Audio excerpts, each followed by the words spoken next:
사랑하는 은혜와 진리 장로교회 교우 여러분, 어젯밤도 평안하셨습니까? 오늘도 주님 앞에 서는 순간까지 하나님을 바라보며 믿음의 삶을 살아가는 저와 여러분이 되시기를 주님의 이름으로 축원합니다. 오늘 새벽에 만나 본문은 출애굽기 12장 21절에서 51절입니다. 출애굽기 12장 21절에서 51절을 제가 읽어드리겠습니다.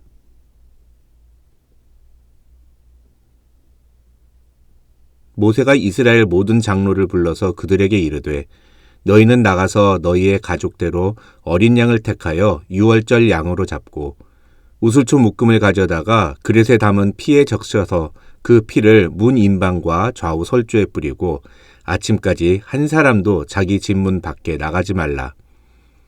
여호와께서 애굽 사람들에게 재앙을 내리려고 지나가실 때에 문 인방과 좌우 문설주에 피를 보시면 여호와께서 그 문을 넘으시고 멸하는 자에게 너희 집에 들어가서 너희를 치지 못하게 하실 것임이니라. 너희는 이 일을 규례로 삼아 너희와 너희 자손이 영원히 지킬 것이니 너희는 여호와께서 허락하신 대로 너희에게 주시는 땅에 이를 때에 이 예식을 지킬 것이라. 이후에 너희의 자녀가 묻기를 이 예식이 무슨 뜻이냐 하거든 너희는 이르기를 이는 여호와의 유월절 제사라. 여호와께서 애굽 사람에게 재앙을 내리실 때에 애굽에 있는 이스라엘 자손의 집을 넘으사 우리의 집을 구원하셨느니라 하라 하매 백성이 머리 숙여 경배하니라. 이스라엘 자손이 물러가서 그대로 행하되 여호와께서 모세와 아론에게 명령하신 대로 행하니라. 밤중에 여호와께서 애굽 땅에서 모든 처음 난 것 곧 왕 위에 앉은 바로의 왕자로부터 옥에 갇힌 사람의 장자까지와 가축의 처음 난 것을 다 치심해 그 밤에 바로와 그 모든 신하와 모든 애굽 사람이 일어나고 애굽에 큰 부르짖음이 있었으니 이는 그 나라에 죽임을 당하지 아니한 집이 하나도 없었음이었더라.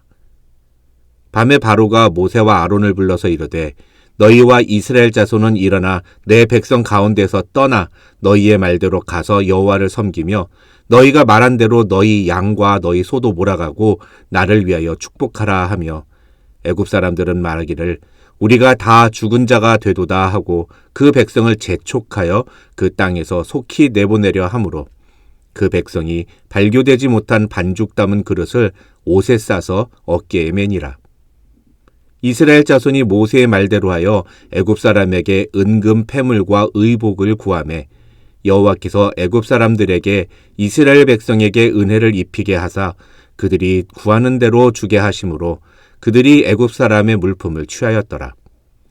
이스라엘 자손이 라암셋을 떠나서 숫곳에 이르니 유아 외에 보행하는 장정이 60만 가량이요 수많은 잡족과 양과 소와 심이 많은 가축이 그들과 함께하였으며 그들이 애굽으로부터 가지고 나온 발교되지 못한 반죽으로 무교병을 구웠으니 이는 그들이 애굽에서 쫓겨남으로 지체할 수 없었음이며 아무 양식도 준비하지 못하였음이었더라.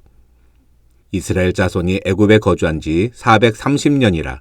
430년이 끝나는 그날에 여호와의 군대가 다 애굽 땅에서 나왔은즉 이 밤은 그들을 애굽 땅에서 인도하여 내심으로 말미암아 여호와 앞에 지킬 것이니 이는 여호와의 밤이라. 이스라엘 자손이 다 대대로 지킬 것이니라. 여호와께서 모세와 아론에게 이르시되 유월절 규례는 이러하니라.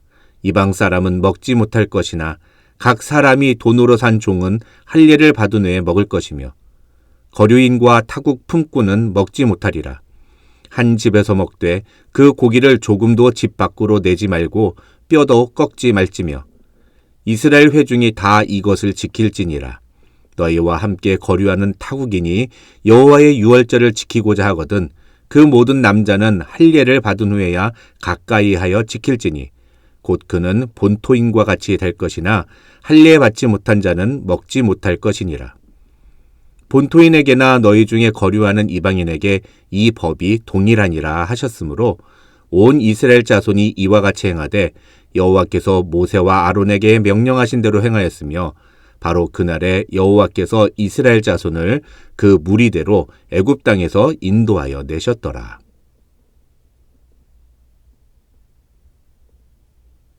오늘 새벽에 만나 본문은 이스라엘 민족의 출애굽이 어떻게 진행됐는지를 우리에게 보여줍니다.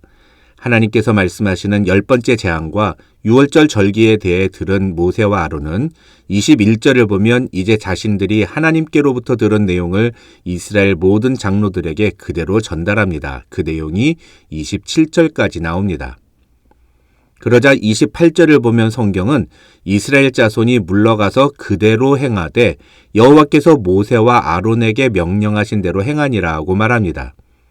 전에도 말씀드렸습니다만 여호와께서 모세와 아론에게 명령하신 대로 행하니라는 이 문장은 출애굽기 전체에 흐르는 매우 중요한 주제입니다. 다시 말씀드리면 하나님의 구원의 은혜를 경험한 자들에게 요구되는 딱 하나의 조건이 바로 하나님의 말씀에 대한 철저한 순종이다. 이렇게 말할 수 있습니다. 그래서 출애굽기 39장과 40장에 가면 모세가 하나님의 명령을 따라 성막을 지었을 때 이스라엘 민족이 모세가 하나님께로부터 지시받은 명령 그대로 행했다는 내용이 계속 반복해서 나온다고 말씀드렸습니다. 그렇다면 이 10번째 재앙의 순간에 하나님께서 이스라엘 백성들에게 요구하시는 순종은 어떤 것들일까요? 첫째, 그것은 각자 문 밖에 유월절 어린 양의 피를 바르는 것이고, 둘째, 아침까지 한 사람도 자기 집 문 밖으로 나가지 않는 것입니다. 셋째는 누룩이 없는 빵과 쓴 나물을 함께 급히 먹고 남은 반죽은 옷에 싸서 어깨에 매는 것이고, 넷째는 그렇게 해서 이스라엘 민족이 애굽을 떠나게 될 때 애굽 사람들에게 은금 패물과 의복을 구하여 자신이 원하는 것을 모두 다 가지고 가는 것입니다. 그리고 마지막으로 5번째 하나님의 명령은 매년 이 시기가 되면 유월절 절기를 지켜서 자녀들에게 하나님의 구원하심에 대해 가르치라는 것이었습니다. 오늘 본문은 바로 이런 하나님의 명령을 이스라엘 백성들이 모두 다 그대로 순종했다는 사실을 우리에게 보여줍니다. 28절, 35절 그리고 50절에서 성경은 그날 밤 이스라엘 자손이 모두 다 여호와께서 모세와 아론에게 명령하신 대로 행하였다는 사실을 3번이나 반복해서 기록합니다. 우리가 구원을 받기 위해 할 수 있는 일이라곤 아무것도 없습니다. 그것은 전적으로 하나님의 주권에 해당되는 일입니다. 하나님이 구원하기로 구별하신 사람은 하나님은 반드시 구원하십니다. 그러나 인간이 아무리 용을 쓰고 노력을 해도 우리의 노력과 희생으로 다른 사람을 구원할 수 있는 방법은 전혀 없습니다. 그러면 어차피 하나님이 구원하실 사람들을 다 작정하시고 구별해 놓으셨다면 우리가 전도할 필요는 없는 거 아닌가? 또 내가 이 땅에서 내 맘대로 살더라도 하나님이 나를 구원하기로 작정하셨다면 죽기 전에 어떻게든 나는 구원을 받게 되는 거 아닌가? 이런 생각을 할 수 있습니다. 그러나 그런 생각은 하나님 앞에서 매우 교만하고 잘못된 생각입니다. 첫째, 누가 하나님이 구별하신 사람인 줄 우리는 알 수 없기 때문입니다. 출애굽기에서 하나님은 이스라엘 민족이라는 한 집단을 분명하게 구별하셨습니다. 그래서 구별이 아주 쉬웠습니다. 그러나 지금은 그때와 다릅니다.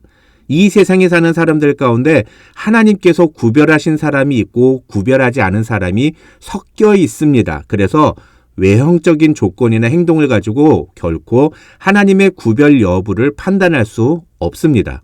그러나 우리가 하나님께 구별된 자인지 아닌지를 확인할 수 있는 방법은 있습니다.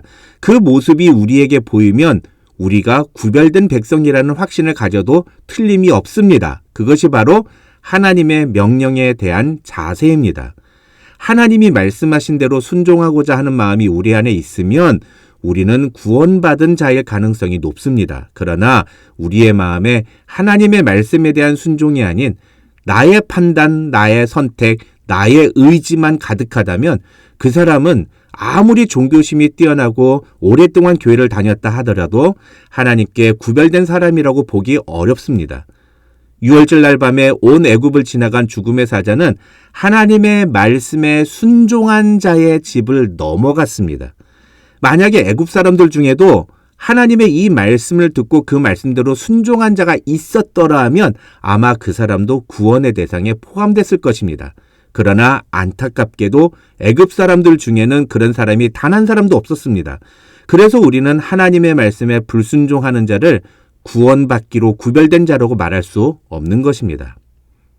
1절로 20절을 다룰 때 말씀드렸습니다만 이 유월절 어린 양의 피는 우리의 죄를 위해 십자가에서 죽으신 예수 그리스도의 피를 의미합니다. 그래서 그 피를 우리 집 문에 바르는 것은 예수의 피 외에는 구원받을 길이 없음을 믿음으로 고백하는 것입니다. 그것은 하나님이 정하신 것입니다. 그 하나님이 정하신 법을 인정하는 것이 믿음이고, 그 믿음이 있는 자는 반드시 양의 피를 문 밖에 바르는 순종의 태도를 보이게 되어 있습니다. 한 가지 재미있는 것은 22절을 보면 하나님의 명령 중에는 아침까지 한 사람도 자기 집 문 밖에 나가지 말라는 명령도 있었습니다. 피를 문에 바르는 것만 하면 됐지 왜 밖에 나가지 말라고 하실까요? 그것은 안전수칙이나 확실한 구원을 위한 조치가 아닙니다. 학자들은 그 의미를 두 가지로 설명합니다. 첫째, 그것은 어린 양의 피가 발라진 집 안에 있어야만 구원이 유효함을 보여주기 위해서다. 이런 해석이고, 두 번째는 하나님의 명령에 끝까지 순종할 것을 요구하시는 하나님의 의도가 담긴 명령이다. 이런 해석입니다. 우리는 십자가 안에 있어야만 구원을 받을 수 있습니다. 형식적이고 외형적인 종교적 행위는 결코 우리를 구원하지 못합니다. 그것은 하나님의 명령에 대한 철저한 순종의 태도를 요구합니다. 아침까지 집 밖으로 나가지 말라고 하면 나가지 말아야 합니다.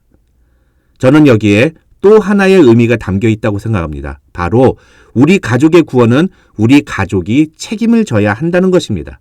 아이들이 밤에 얼마나 밖에 나가서 놀고 싶겠습니까? 그럴 때 안 된다고 부모가 말려야 한다는 것입니다. 그런데 오늘날 현실은 어떻습니까?